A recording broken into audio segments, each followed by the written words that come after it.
اور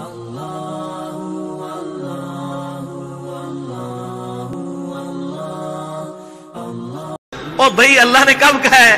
کہ مجھے تمہاری نمازیں چاہیے؟ اللہ تو کہتا ہے تمہیں تمہارے لیے نمازیں چاہیے، اور نماز کو اتنا کیجول بنا لیا انہوں نے۔ صحیح مسلم کے اندر حدیث ہے، آپ صلی اللہ علیہ وآلہ وسلم نے فرمایا بندے کے کفر اور اسلام کے درمیان فرق ہی نماز ہے۔ جو نماز پڑھتا ہے وہ مسلمان ہے، اور جو نماز نہیں پڑھتا وہ پاکستان کے شناختی کارڈ میں مسلمان ہے، اللہ کی ڈیفینیشن میں وہ عملاً کافر ہے۔ صحیح مسلم انٹرنیشنل نمبرنگ کے مطابق 246 نمبر حدیث ہے، آپ جا کے PDF کھول لیں، اسلام 360 میں جا کے 246 نمبر حدیث صحیح مسلم کتاب الایمان چیپٹر میں کھول کے دیکھ لیں کہ بندے کے کفر اور اسلام، شرک اور اسلام کے درمیان فرق ہی نماز ہے۔ آپ بے شک اپنے آپ کو مسلمان کلیم کرتے رہے، لیکن وہ شناختی کارڈ والا مسلمان ہے، نکاح طلاق والا مسلمان ہے، اس کا جنازہ بھی پڑھ دیا جائے گا، پیدا ہوگا اذان بھی دے دی جائے گی، اللہ کے حضور وہ مسلمان نہیں ہے، وہ بس کلمے کا ہی ہم احترام کرتے ہیں، ادروائز تو عملاً کافر ہے وہ۔ اسی طریقے سے جامعہ ترمذی میں حدیث ہے، سنن نسائی کے اندر حدیث ہے، سنن ابن ماجہ کے اندر حدیث ہے کہ آپ صلی اللہ علیہ وآلہ وسلم نے فرمایا جس نے نماز چھوڑ دی گویا اس نے کفر کیا، من ترک الصلاۃ متعمدا فقد کفر۔ اس سے زیادہ اور کیا سخت بات کی جائے کہ کسی کو یقین آئے کہ جس نے جان بوجھ کے نماز چھوڑ دی اس نے کفر کیا۔ اب جان بوجھ کے یہ نہ سمجھیے گا کہ جی میں بال بچیاں دے کمائی کرتا رہنا تھا، مجھے ٹائم نہیں ملتا۔ جان بوجھ کی ڈیفینیشن بھی نبی علیہ السلام نے بخاری اور مسلم میں موجود ہے کہ اگر کوئی شخص بے ہوش ہو جاتا ہے یا سویا رہ جاتا ہے، یہ دو آپشنز ہیں، یا تیسرا آپشن ہے وہ بھول جاتا ہے، تو جیسے یاد آئے اسی وقت وہ والی نماز پڑھ لے۔ لیکن جو شخص دنیا کو ٹاپ پرائورٹی مانتا ہے، اپنا آفس چھوڑنے کے لیے تیار نہیں، اپنا کلینک چھوڑنے کے لیے تیار نہیں ہے، اور اپنی دکان چھوڑنے کے لیے تیار نہیں ہے نماز کے لیے، تو ظاہر ہے کہ وہ تو اپنے آپ کو دھوکہ دے رہا ہے۔ اللہ تعالیٰ تو اپنے معاملات کے اندر بالکل اسٹریٹ فارورڈ ہے، بالکل یہ ذہن میں رکھ لیں۔ جامعہ ترمذی میں صحیح سند کے ساتھ موجود ہے، عبداللہ بن شفیق تابعی رحمہ اللہ تعالیٰ کہتے ہیں کہ صحابہ کرام علیہم رضوان صرف نماز کے چھوڑنے کو ہی اعمال میں سے کفر سمجھتے تھے، یعنی وہ کسی کو نماز پڑھتا ہوا دیکھتے تھے تو کہتے تھے یہ مسلمان ہے، اور کسی کو نماز پڑھتا ہوا نہیں دیکھتے تھے تو وہ کہتے تھے یہ کافر ہے۔ یہ جامعہ ترمذی ہے، یہ کوئی سٹوری بک نہیں میں سنا رہا آپ کو۔ مسند احمد میں صحیح سند کے ساتھ حدیث ہے، نبی صلی اللہ علیہ وآلہ وسلم نے معاذ ابن جبل سے فرمایا معاذ اللہ کے ساتھ کسی کو شریک نہ ٹھہرانا، خواہ تمہارے ٹکڑے ٹکڑے کر دیے جائیں، تمہیں سولی پہ چڑھا دیا جائے، تمہیں آگ میں جلا دیا جائے، اللہ کے ساتھ کسی کو شریک نہ ٹھہرانا، اور معاذ نماز بھی نہ چھوڑنا، کیونکہ جس نے نماز چھوڑ دی اللہ تعالیٰ کے ذمہ کرم سے وہ نکل گیا، اللہ کے حضور اس کے لیے کوئی حصہ نہیں ہے جس نے نماز چھوڑ دی۔ کتنا کرٹیکل ایشو ہے۔ اور اسی طریقے سے مسند احمد میں یہ ایک اور حدیث ہے کہ آپ صلی اللہ علیہ وآلہ وسلم نے فرمایا جس شخص نے اپنی زندگی میں نماز کی حفاظت کی، قیامت والے دن وہ نماز اس کے لیے نور ہوگی، نجات ہوگی، اور اس کے حق میں دلیل ہوگی، اور جس نے نمازوں کی حفاظت نہیں کی اس کے لیے قیامت والے دن کوئی نجات، کوئی نور اور کوئی دلیل نہیں ہوگی، الٹا اس کا حشر قارون، فرعون اور ابی ابن خلف کے ساتھ ہوگا، والعیاذ باللہ تعالی۔ یہاں تو ہم کہہ دیتے ہیں یا اللہ جو کچھ بھی ہے تیرے محبوب کی امت سے ہے، یعنی یا اللہ ہم نے تو اپنی اصلاح کوئی نہیں کرنی، ہمیں اسی طریقے سے ہی قبول کر لیں، والعیاذ باللہ تعالی۔ اور کچھ ویسے علماء کا بھی اس میں بڑا برا کردار ہے کہ انہوں نے نماز کو بھی اتنا مشکل فرض بنا کے پیش کیا ہے کہ ایک عام آدمی کے لیے، اور جو دنیاوی معاملات کے اندر بھی انوالو ہے، اور کسی ایسی عورت کے لیے جس کے کئی بچے ہیں،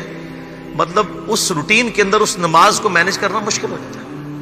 ہمیں تو عشاء کی صرف 17 رکعتیں بتا دی گئی ہیں، حالانکہ 24 گھنٹے کے اندر ٹوٹل نماز کی رکعتیں 17 ہیں جن کی اکاؤنٹیبلٹی ہے۔ اور میں یہ بڑے یعنی وثوق کے ساتھ ایک ذمہ دار مبلغ کی حیثیت سے یہ بات کر رہا ہوں۔ آپ صحیح بخاری اور صحیح مسلم کھول کے دیکھ لیں، فرض نمازوں کی تعداد جو ہے وہ 5 آئی ہے، اور ان کی رکعتوں کی تعداد بھی بیان ہو گئی ہے، فجر کے 2 فرض، ظہر کے 4 فرض، عصر کے 4، مغرب کے 3 اور عشاء کے 4، اور سفر میں سارے 2 فرض ہیں، مغرب کے 3، یہ ٹوٹل 17 رکھتے ہیں جن کی اکاؤنٹیبلٹی باقی جنا گڑ پاؤ گے اننا میٹھا، وہ ساری نفلی عبادت ہے۔ وہ بخاری اور مسلم دونوں میں حدیث ہے، جس نے فرض کے علاوہ 12 رکعتوں میں استقامت کی، اور وہ 12 رکعتیں آپ صلی اللہ علیہ وآلہ وسلم نے پڑھ کے بھی بتائیں، اور امہات المومنین میں سے سیدہ عائشہ نے، سیدہ ام سلمہ نے، سیدہ ام حبیبہ رضی اللہ عنہن نے روایت بھی کی کہ 2 فجر سے پہلے، 4 ظہر سے پہلے، 2 ظہر کے بعد، 2 مغرب کے بعد، 2 عشاء کے بعد، یہ 12 سنت موقدہ، جس نے یہ پڑھی اسے جنت میں محل ملے گا۔ اگر کوئی نہیں پڑھتا تو گنہگاری والا معاملہ کوئی نہیں ہے۔ اسی طریقے سے اس کے علاوہ ایک اور وطر کی نماز ہے جو سنت موقدہ ہے۔ وہ سیدنا مولا علی رضی اللہ تعالیٰ عنہ علیہ السلام کا قول ہے کہ وطر سنت ہے، سنت ہے، سنت ہے، مگر اسے مت چھوڑو۔ ہے سنت ہے لیکن تاکیدی ہے۔ آپ صلی اللہ علیہ وآلہ وسلم نے سفر میں بھی وطر اور فجر کی 2 سنتیں پڑھی ہیں، لیکن یہ صرف افضلیت کے اعتبار سے تاکیدی ہیں، ان کی کاؤنٹیبلٹی کوئی نہیں ہے۔ البتہ یہ ضرور ہے، سنن ابی داؤد میں ایک حدیث ہے کہ جس کی قیامت والے دن فرضوں میں کوتاہی نکل آئے گی تو اللہ تعالیٰ فرمائے گا میرے بندوں کی جو نفلی اور سنت عبادت ہے اس کو تول لو اور فرضوں کے ایکویلنٹ قبول کر لو۔ تو آپ اگر یعنی سنتیں پڑھیں گے تو اس کے ایکویلنٹ نفلوں کی کوتاہی پوری ہو جائے گی، ادروائز اکاؤنٹیبلٹی اس کی کوئی نہیں ہے، یہ ذہن میں رکھیے گا۔ صحیح بخاری اور مسلم دونوں میں حدیث موجود ہے، ایک صحابی آئے، انہوں نے کہا یا رسول اللہ صلی اللہ علیہ وآلہ وسلم میں جنت میں جانا چاہتا ہوں، مجھے کوئی شارٹ کٹ بتا دیں۔ آپ صلی اللہ علیہ وآلہ وسلم نے فرمایا اسلام لانے کے بعد نماز، فرض نماز کو قائم رکھ، پھر فرمایا فرض زکوٰۃ ادا کر، فرض روزے دے، روزے جو ہیں وہ ان کو ادا کر اور روزے رکھ۔ حج اس وقت فرض نہیں ہوا تھا، وہ زندگی میں ایک بار ہے۔ تو اس نے کہا یا رسول اللہ صلی اللہ علیہ وآلہ وسلم جتنا آپ نے مجھے بتایا نہ میں اس میں ایڈ کروں گا نہ اس میں سے کوئی چیز مائنس کروں گا، اور یہ کہہ کے وہ چلا گیا۔ آپ صلی اللہ علیہ وآلہ وسلم نے فرمایا اگر کسی نے کسی جنتی شخص کو دیکھنا ہے تو اس کو دیکھ لو، جو یہ کہہ کے گیا کہ میں فرض نماز سے زیادہ کوئی نماز نہیں پڑھوں گا، صرف فرض روزہ ہی رکھوں گا، فرض زکوٰۃ ہی دوں گا۔ اب روزہ اور زکوٰۃ میں تو ہمارے علماء کو اور عام پبلک کو بھی جو دیندار لوگ ہیں ان کو ہضم ہوتی ہے کہ کوئی شخص یہ نہیں کہتا کہ بھئی پیر اور جمعرات کا روزہ، صحیح مسلم میں حدیث ہے کہ آپ صلی اللہ علیہ وآلہ وسلم کے نفلی روزوں کی یہ روٹین تھی۔ کوئی آپ کو یہ نہیں کہے گا کہ جس نے جمعرات اور پیر کا روزہ نہ رکھا اس کے رمضان کے روزے ہی قبول نہیں ہوں گے، کوئی کہتا ہے؟ کیونکہ ان کو پتہ وہ نفلی ہے۔ اسی طریقے سے زکوٰۃ تو صرف 2.5% ہے نا، باقی تو نفلی صدقات ہیں جتنے مرضی دیں۔ کوئی شخص نہیں کہتا کہ نفلی صدقہ نہ دیا تو آپ کی زکوٰۃ بھی قبول نہیں ہوگی، الٹا یہ کہتے ہیں وہ بس جی زکوٰۃ دے لو تو باقی سارا مال پاک ہے۔ لیکن جب فرض نماز کی باری آتی ہے تو اس وقت وہ 12 رکھتے بھی سنت موقدہ بیچ میں گھسیٹ دیتے ہیں، وہ بھی صرف فضیلت ہے۔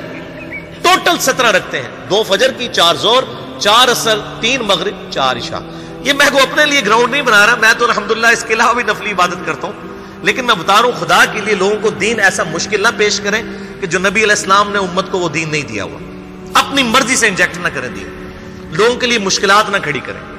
ان کو فرض نماز تک رکھیں۔ پھر انشاءاللہ کئی لوگوں کو میں نے اس نے نماز شروع کروائی، انہوں نے سنت نماز بھی، نوافل بھی شروع کر دی ہیں، لیکن آپ کم از کم وہ ڈیٹم لیول تو اچیو کروائیں لوگوں کا۔ لیکن فرض نماز کی باری آتی ہے کہتے ہیں نہیں جی سنتے بھی حصہ ہیں، کہاں سے میرے بھائیوں حصہ ہے؟ وہ 17 رکھتے ہیں، سنتیں پڑھیں گے ثواب ہے، نہیں پڑھتے گناہ کوئی نہیں ہے۔ تو کم از کم فرض تو ادا کریں، اس کے لیے آپ کو ٹوٹل 24 گھنٹے میں میرا خیال ہے 40 منٹ بھی نہیں چاہیے فرض پڑھنے کے،